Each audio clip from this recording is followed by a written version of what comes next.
ধ্যান দিয়ে শুনবে। আজকে আপনাদের দুঃখের কারণ আপনারাই, কারিগর আপনারা।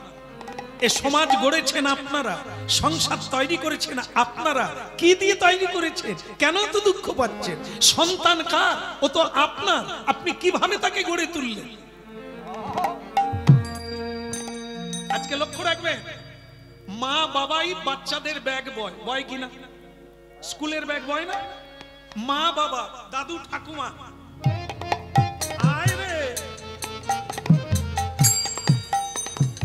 যেন মনে হয় ওই ঠাকুমা পড়তে যাচ্ছে। এই ছোট্ট থেকে বাচ্চাদের এত সুন্দর করে নার্সারির মতো পড়াচ্ছে, চারা গাছকে যেভাবে তুলে। কিন্তু এরাই এত কষ্ট করে ব্যাগ বয়ে বয়ে পড়াচ্ছি, তবু সটকে যাচ্ছে।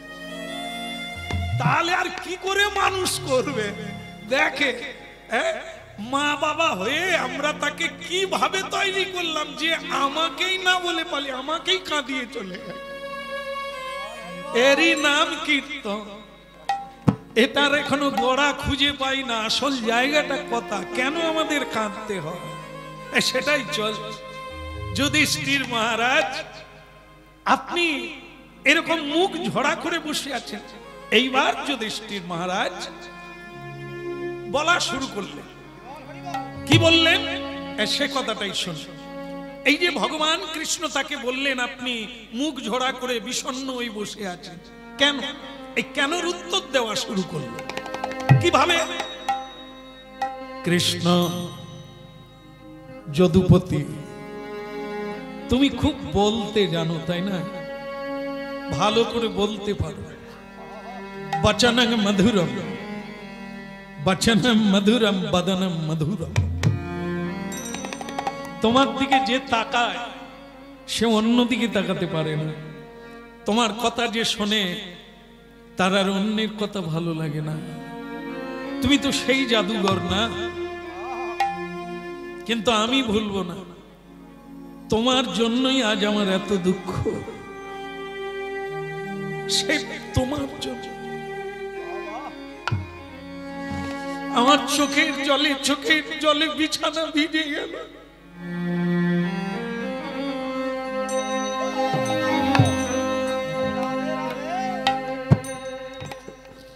আমার জীবনটা দুঃখে দুঃখে ভরে গেল তোমার জন্য। কৃষ্ণ, আমি রাস্তায় বেরোতে পারি না। এই যে কুরুক্ষেত্রের যুদ্ধ হয়ে গেল, লক্ষ লক্ষ বিধবা রমণী রাস্তায় বসে আছে। সবাই আমি বেরোলেই আঙুল তুলে বলে আমাদের স্বামীদের রক্তে রাজা হয়েছে।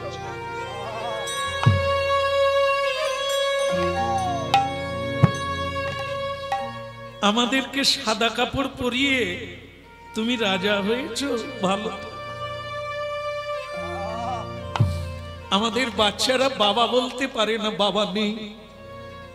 তোমার পরিচালনায় যুদ্ধ হলো, ভারত যুদ্ধ, তাতে প্রাণ দিল। বাবা হারা হলো, ভাই হারা হলো, স্বামী হারা হলো অগণন মানুষ, আর তুমি আনন্দে আছো।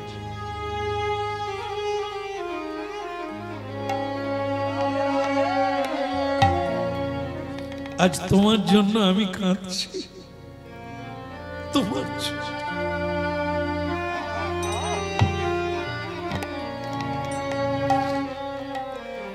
আমার ভালো লাগে না, আমার আর ভালো লাগে না। আমি মরতে চাই, আমি মরতে চাই, আমি বাঁচতে চাই।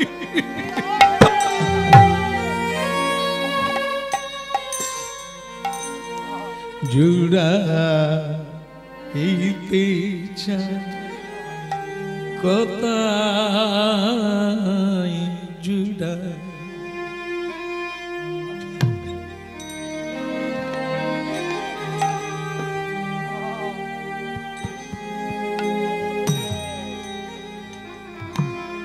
জুড়াইতে চাই কোথায়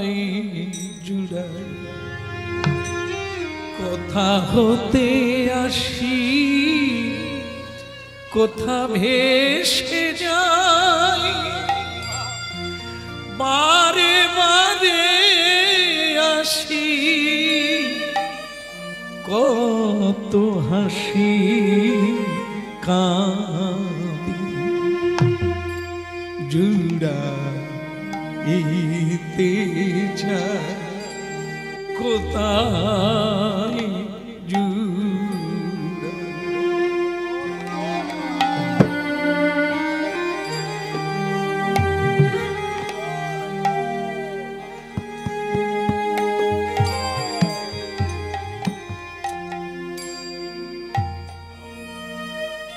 মহারাজ আমি দোষী হলাম দোষী তুমি নও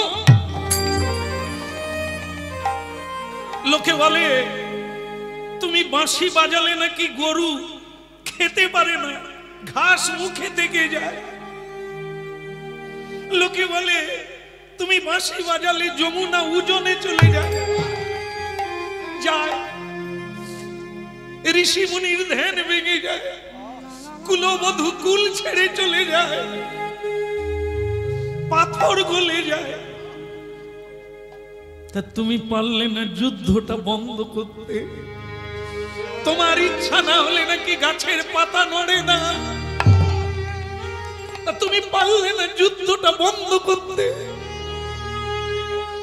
তোমার ইচ্ছাতেই তো সব হয় কেন তুমি এই যুদ্ধটা বাঁধালে তোমার জন্যই আজ আমি কাঁদছি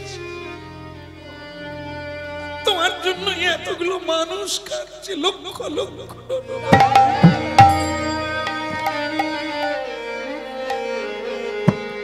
জুড়াইতে যায় কোথায় জুড়া কথা হতে আসি কোথা ভেসে যায় বারে বারে আসি কত হাসি কাঁদি কোথা যাই ভাসি ভাবি গোতা জুড়াইতে যায় কোথা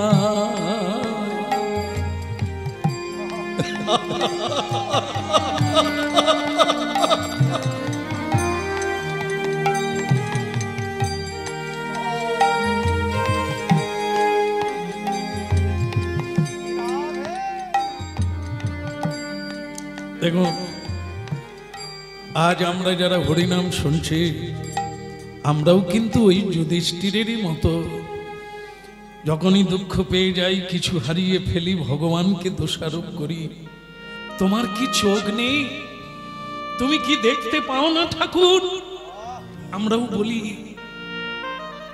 ভগবান যদি থাকতো আমাদের কি এমন হতো আমরাও বলি উত্তর কি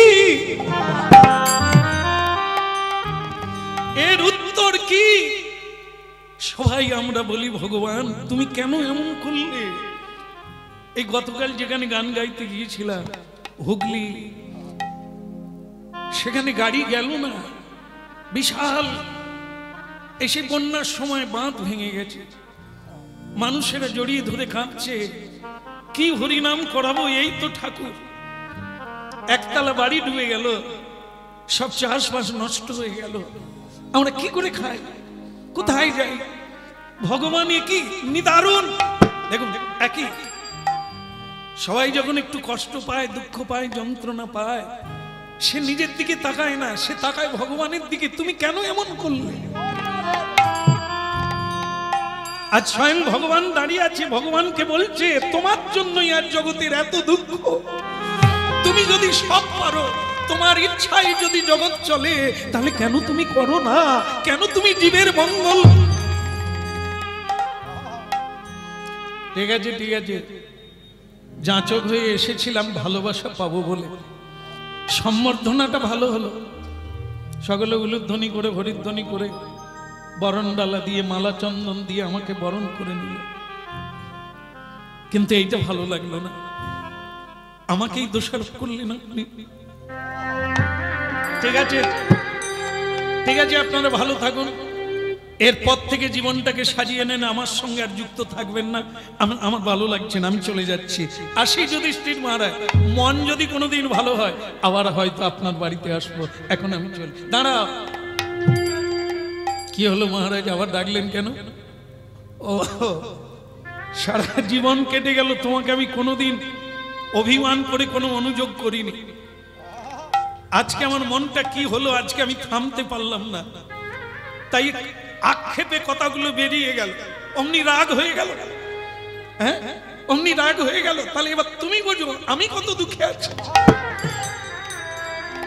এই একজনের কথা শুনে যদি তুমি ভগবান হয়ে কাঁদো, দুঃখ পাও, তাহলে আমি এত মানুষের নিন্দা গঞ্জনা দোষারোপ শুনে কিভাবে আছি? ঠিক আছে, তুমি কোথায় যাচ্ছ কৃষ্ণ? ওই একটু যমুনার দিকে বেরিয়ে আসি, কারণ গঙ্গার বাতাস, যমুনার বাতাস মনকে পবিত্র করে, ঘুরে আসি। যুধিষ্ঠির মহারাজ বলে তুমি একা কেন যাবে, আমারও তো মন খারাপ, আমিও যাব। ভগবান বলে গেলে তো ভালো হয়, কারণ তাহলে লীলাটা করে দেখিয়ে দিই। কারণ মানুষকে যদি বোঝালে বুঝতো, তাহলে মানুষের পরিবর্তন ঝটিকার নেই, খুব তাড়াতাড়ি হয়ে যেত। মানুষ যখন খাপে পড়ে, হানায় পড়ে, সে তখন চলার গতি কমিয়ে দেয়, দেখে পথ চলে। আগে বোঝালে চলবে না। যেদিন হুচুট খেয়ে পড়বে মানুষ, তখন পথের দিকে তাকিয়ে পথ চলে। অনেকে বুঝিয়েছি, কজন বোঝে? বেশিরভাগ বোঝে না। তাই যুধিষ্ঠির মহারাজ যাবেন বলছেন বেড়াতে আমার সঙ্গে, চলুন যাই। ভাজহু রে মন শ্রী নন্দ নন্দন অভয় চরণ বিন্দে। ভাজহু রে মন শ্রী নবীর নন্দন অভয় চরণার বিন্দে। ভাজহু রে মন শ্রী নন্দ নন্দন অভয় চরণ বিন্দে। ভাজহু রে মন শ্রী নবীর নন্দন অভয় চরণার বিন্দে। দুর্লভ মানব জনম শত সঙ্গে, দুর্লভ মানব জনম শত সঙ্গে, দুর্লভ মানব জনম শত সঙ্গে, দুর্লভ মানব জনম শত সঙ্গে। তরইতে ইহ ভব সিন্ধুরে, তরইতে ইহ ভব সিন্ধুরে। ভাজহু রে মন শ্রী নন্দ নন্দন অভয় চরণা বিন্দরে। ভাজহু রে মন শ্রী নন্দের নন্দন অভয় চরণার বিন্দরে। ভাজহু রে মন শ্রী নন্দের নন্দন অভয় চরণার বিন্দরে।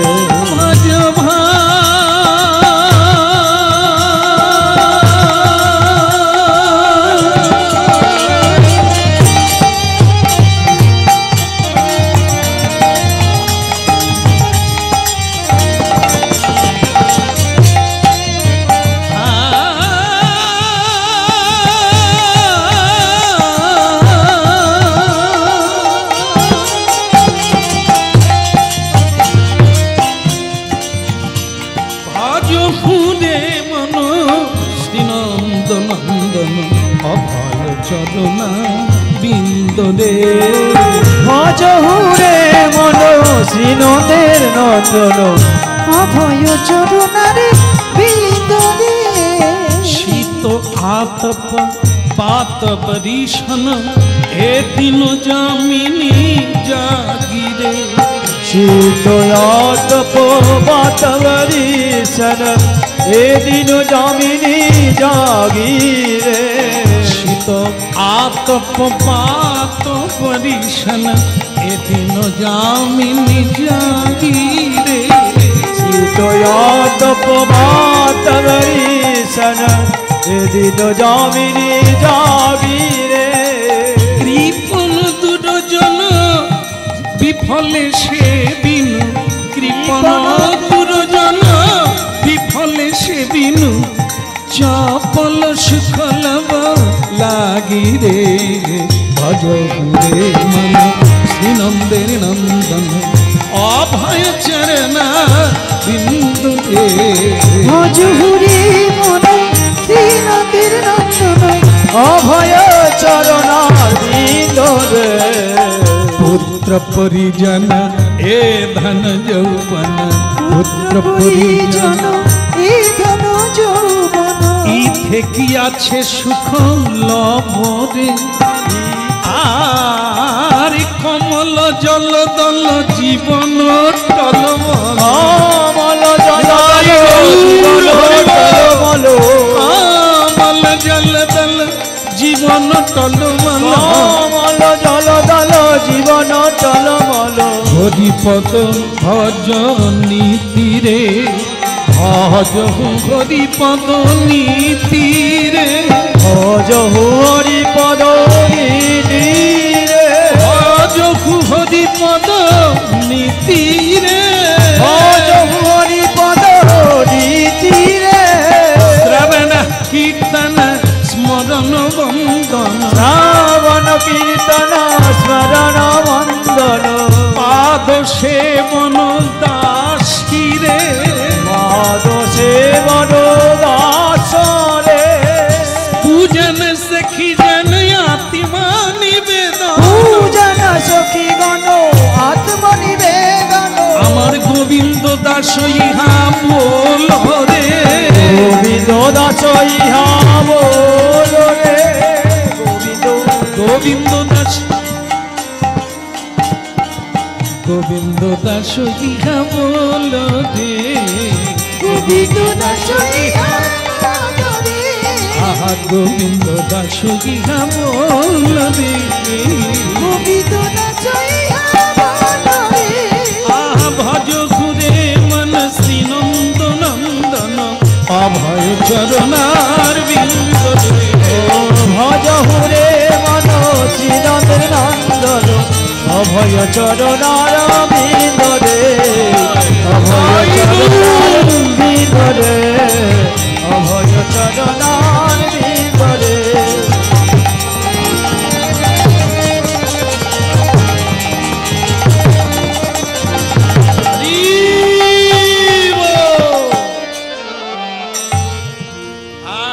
बोलिए कृष्ण कन्हैया की যমুনা মাইয়া কি ওদিকের হলো কি না এটা প্রশ্ন কোন দিকে ওই যে দুইজন রাগারাগি করে আবার যুধিষ্ঠির মহারাজ বলছেন আমিও তোমার সঙ্গে যাব ভগবান কৃষ্ণ বলে খুবই জরুরি যাওয়াটা চলো যাওয়া যাক এই সামনে ভগবান পিছনে ভক্ত গান গাইতে গাইতে যাচ্ছে ভজ হুরে মন যাচ্ছে যাচ্ছে মা যেতে যেতে ভগবান ঘুরে দেখে যুধিষ্ঠির মহারাজ নাই কি হলো ব্যাপারটা সঙ্গের লোকটা গেল কোথায় আরে মহারাজ গেলেন কোথায় বলে এখানে কোথায় বলে এই যে এইখানে কি করছেন ওখানে বলে দারুণ একটা জিনিস কি জিনিস বলে আপনিও দেখলে অবাক হয়ে যাবে তাই কি তাই যুধিষ্ঠির মহারাজের কাছে এলেন কি দেখছেন কি দেখে অবাক হয়ে গেলেন যুধিষ্ঠির মহারাজ বলে প্রভু কি বলবো আপনাকে যদুপতি কৃষ্ণ আমি জীবনে এই ঘটনা দেখি না কি বলে গো গাছের ডালে একটা মৌচাক দিয়েছে আচ্ছা তারপর তারপর আর কি একটা লোক মধু খাচ্ছে ওই ঠসা ঠসা করে টপ টপ করে মধু পড়ছে আর সে লোকটা কি করে খাবে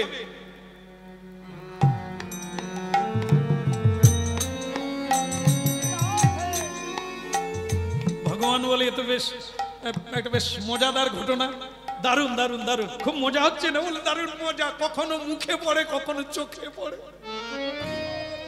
মানে যখন মধুটা পড়ে কখনো আবার ঠোঁটে পড়লে মানে মজা করে খাচ্ছে লোকটা আমি এরকম মধু খাওয়া কখনো দেখিনি একবার টাটকা ঝরে ঝরে পড়ছে টপ টপ করে আর লোকটা এরকম করে মধু খাচ্ছে মজা কৃষ্ণ তুমি দেখো কিরকম যুধিষ্ঠির মহারাজ বলে তুমি কৃষ্ণ বলে তুমি মজা দেখো। তাই মজা দেখতে দেখতে হঠাৎ দেখলো একটা বিরাট সাপ, অজগর সর্প, সে বিরাট হাঁ করে ওই যে লোকটা মধু খাচ্ছে তার দিকে এগিয়ে যাচ্ছে। যুধিষ্ঠির মহারাজ বলে এ আবার কি হলো, এটা তো ঠিক না, লোকটা মজা করে মধু খাচ্ছে সে তো জানেই না। বিরাট এক অজগর হাঁ করে এগিয়ে যাচ্ছে। অজগর তাড়াতাড়ি যেতে পারে না, ধীরে ধীরে করে এগিয়ে যাচ্ছে।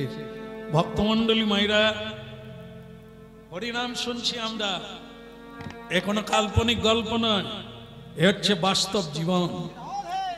আপনারা আমরা তো ওই একই জায়গার লোক। ও যেমন মধু খাচ্ছে, ওর মৃত্যু ওকে খেতে যাচ্ছে ও জানে না। আমরা সংসার বৃক্ষে কামরূপী যে মধুর চাক, যাকে মধু চক্র বলে, এইটার লোভে আমাদের কি কোনো জ্ঞানগম্য আছে যে আমি মরে যাব, আমার এটা উচিত নয়, ইহা কখনো উচিত নয়? আমরা ভাবতে পারি না। আমি মধু খাচ্ছি, সংসারের কামরূপী মধু, আর আমাকে খাওয়ার জন্য মৃত্যু ধীরে ধীরে করে এগিয়ে আসছে। এই হলো মানুষ বেহুশ। কেন হরিনাম শুনতে হবে?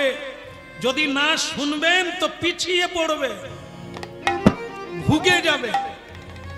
এটা অন্য কেউ আনেনি, এনেছেন মহাপ্রভু আমাদের কল্যাণের জন্য, তার কল্যাণের জন্য নয়। দিতে এসেছেন, যদি নিতে পারি বেঁচে গেলাম, যদি না নিতে পারি পিছিয়ে পড়লাম। আবার কীট পতঙ্গ, কৃমি কীট, পশু পক্ষীর গর্ভে গিয়ে জন্ম পাবো, সেদিন আর হরি বলা যাবে না।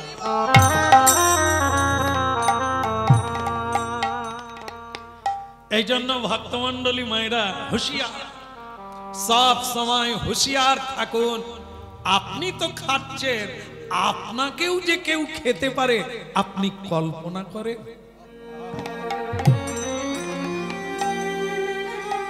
ক্ষণভঙ্গুর মনুষ্য জীবনের এই তো ইতি। মানুষ বেহুশ, মানুষ ভ্রান্তি বিলাসে মত্ত, তাই সত্যকে ধরতে পারে না। যুধিষ্ঠির মহারাজ বলছে কৃষ্ণ কি দেখলেন? বলে একটা অবাক কাণ্ড। কি? এই তো অবাক বললেন যে মধু খাচ্ছে, বলে তার চাইতেও অবাক। বলে কি? একটা সাপ তাকে খেতে যাচ্ছে, সে জানে না। বলে তা আস্তে আস্তে, তা আপনি কি করবেন? আপনি চলে আসুন, আমরা পালিয়ে যাই। এইখানে যুধিষ্ঠির মহারাজ আবার রেগে গেলেন। এইটাই তো তোমার দোষ। একটা লোক বিপদে পড়েছে, মরে যাবে, আর তুমি বলো আমরা পালিয়ে আসবো। এই জন্যই তো কুরুক্ষেত্রে এতগুলো মানুষ মরল, তোমার জন্য। ভগবান কৃষ্ণ হলে এখানেও এসে ঝাড় দেওয়া শুরু করলো। ঠিক আছে, আমার দ্বারা হবে না। আপনি কি করতে চান? আমি বাঁচাবো।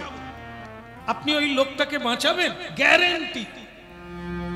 ও তোমার সঙ্গে আমার এই মানে কি বলবো, এই প্রতিযোগিতা থাকবে। আমি তোমাকে প্রতিজ্ঞা করে বলছি আমি ওকে বাঁচাবো, আর তোমাকে আমি দেখিয়ে দেব যে মানুষ কি না করতে পারে। তুমিও পারতে, তোমার জন্যই এতগুলো লোক মরল, পৃথিবীতে এত দুঃখ, এত কষ্ট, যন্ত্রণা তোমার জন্য। ভগবান বললেন তাহলে আমি বসছি ওই দূরে গিয়ে, আপনি লোকটাকে বাঁচিয়ে তারপর চলে আসুন, কথা বলুন। হ্যাঁ হ্যাঁ, যান যান। তুমি ওই কদম্ব গাছের গোড়া ছাড়া তুমি আর কোথায় বসবে? তুমি বসো, আমি লোকটাকে বাঁচিয়ে আসি। দাদা, বাবা ধুনোটা একটু সরাতে হবে।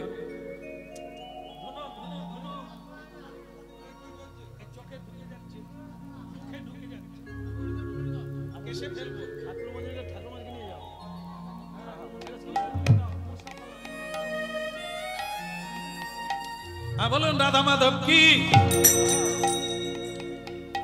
কি হচ্ছিল ভুলে গেলাম। বাঁচাবে। আপনাদের টেনশন তাহলে কমে গেল।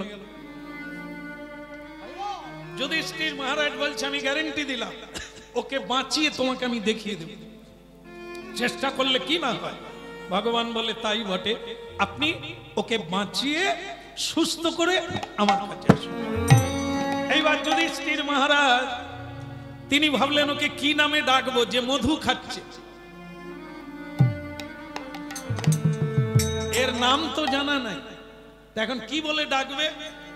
যে মধু খাচ্ছে তাকে তো বলা যায় মধু দাদা, মধু দা বলা যায়, তাহলে বুঝতে পারবে যে বোধহয় আমাকেই। যুধিষ্ঠির মহারাজ বলছে দাদা ও মধুদা। কি হলো রে বাবা, এদিকে তাকায়নি তো, খেয়েই যাচ্ছে। মধুদা, ও মধু দাদা, আরে ও মধু দাদা।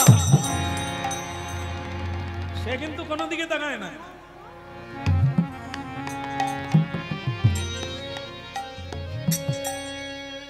শেষকালে যুধিষ্ঠির মহারাজ যতটা জোর ছিল দেখে দিল, আরে এই মধু দাদা।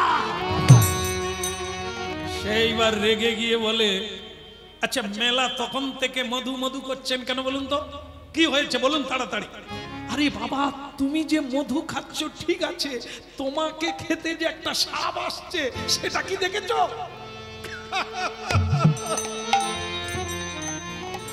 আরে যান যান যান, নিজের চরখায় তেল দেন। আমাকে সাপে খাবে কি বাঘে খাবে আমি বুঝে নেব, নিজের চরকায় তেল দেন। জ্ঞান দিতে এসেছে, চালাকি বুঝি না, মানে আমি সরে গেলে তুমি মধু খাবে। যুধিষ্ঠির মহারাজ বলি তো জ্বালায় পড়লাম, আমি তারই মঙ্গল করতে যাচ্ছি, সে আবার উল্টে আমাকে চাপাচ্ছে, বলে ও সরে গেলে আমি মধু খাবো, মানে আমি চালাকি করছি। হ্যাঁ, আর ওই সময় ভগবান কৃষ্ণ দূর থেকে বলছো কাজ হলো না, না লোকটা কি বাঁচলো? বলে আমি চেষ্টা করছি, তোমার মতো না, খালি পিরিক পিরিক বাঁশি বাজাতে জানো, মেয়েদের ডাকতে পারো, এই লোকটাকে বাঁচাতে পারো না। কৃষ্ণ বলে কজন আর লাগবে, একজন তো, আপনি করুন। বলে হ্যাঁ দেখিয়ে দেব।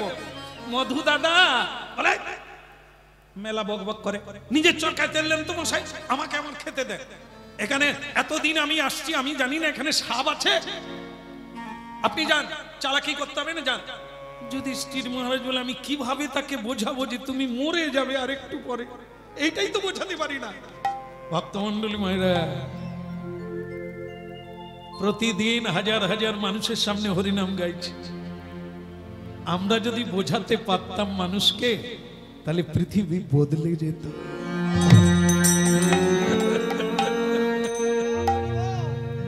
এটাকে একটা ইস্যু রেখে মানুষের চৈতন্য হবে সেদিকে লক্ষ্য রেখে কথাগুলো সমানে বলে যাচ্ছে।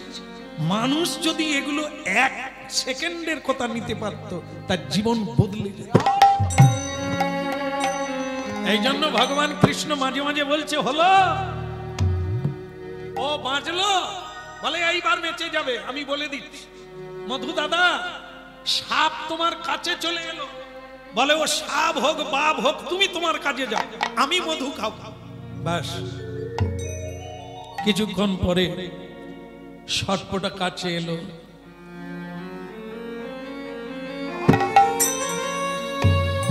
ওরা সব জায়গায় ধরে না, মানুষের মুন্ডুটা ধরে। ওরা ধরে নিয়ে টানতে টানতে যুধিষ্ঠির মহারাজের সামনে দিয়ে চলে যাচ্ছে। যুধিষ্ঠির মহারাজ ফুপিয়ে ফুপিয়ে কেঁদে উঠল, চেষ্টা করেও লোকটাকে বাঁচাতে। আরে দুর্ভাগা, তুই কি মরতিস যদি কথাগুলো বলো, যদি আমি তো বাঁচার কথাই বলছিলাম, যে তুমি দেখো তোমাকে সাপ খেতে আসছে, কত চিৎকার করলাম,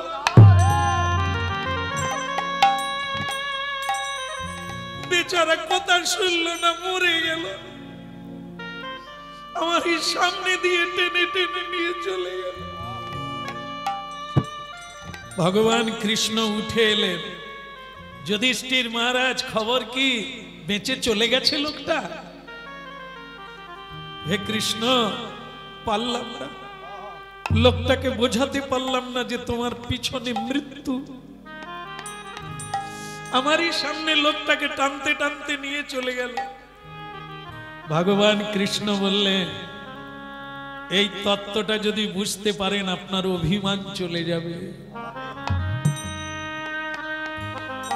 যুগ যুগ ধরে আমি কত বেদ, পুরাণ, উপনিষদে কত কথা মানুষকে জানিয়েছি। মহাভারত, রামায়ণ, গীতা, শ্রীমদ্ ভাগবত মানুষের কল্যাণের জন্য সাবধান বাণী দিয়ে দিয়েছে। কজনা নারী ভাগবত পড়ে, কজনা বাবা ভাগবত পড়ে। ভাগবত মানে আমার বাণী। কত মানুষকে বুঝিয়েছি, কজনা বোঝে, কোটিকে গুটি, বাকি কেউ বোঝে না। ওই রকমই নিজের চরকায় তেল দাও, অত জ্ঞান দিতে হবে। সেই মানুষেরা মরবে, কষ্ট পাবে, দুঃখ পাবে। আপনি আমি হাজার চেষ্টা করলেও পারবো না। আর দাঁড়া, কথাটা বলে দিই, আপনি শুনে রাখুন ইতিহাসের পাতা। আপনি বলছেন যুদ্ধটা আমি আটকালে পারতাম, নিশ্চয়ই। আপনি জানেন, আপনাকে না বলে আমি শান্তির দূত হয়ে দুর্যোধনের কাছে গিয়েছি, হাত জোড়ো করে বলেছি, যুদ্ধে কোনোদিন কারো শান্তি হয় না। দুর্যোধন, ভাইয়ে ভাইয়ে যুদ্ধ করো না, মীমাংসা করে না, 5টা গ্রাম দিয়ে দাও, 5 ভাইয়ের জন্য 5টা গ্রাম দিয়ে দাও, যুদ্ধ করো না। আপনি জানেন, যদি মানে দুর্যোধন আমাকে বলে দিল, বিনা যুদ্ধে নাহি দেব সুচাগ্র মেদিনী। আর আপনি বলছেন আমি যুদ্ধ বন্ধ করতে চাই না। গীতায় শান্তির বাণী, শ্রীমদ্ ভাগবতে শান্তির বাণী, উপনিষদে শান্তির বাণী কে কে পড়ে, কে শুনে, কে গ্রহণ করে? যে সাপের কাছ থেকে বাঁচবে, দুঃখের হাত থেকে বাঁচবে, যদি শুনে তবে তো, যদি মানে তবে তো, যদি না মানে, না শোনে, তাকে আপনি কি করে বাঁচাবেন? যেমন আপনি পারলেন না, সাপের হাত থেকে একটা মানুষকে বাঁচাতে পারলেন না।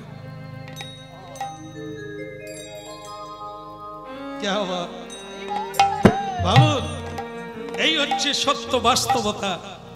এত মহাত্মা গান্ধী, নেতাজি সুভাষচন্দ্র, বিবেকানন্দ, রবীন্দ্রনাথ, তাদের ভারতবর্ষ, তারা এত বড় মহান হলো, তাদেরই বই পড়ে, তাদের রচনাবলী পড়ে আমরা পরীক্ষা দিয়ে ঘুষ নিচ্ছি।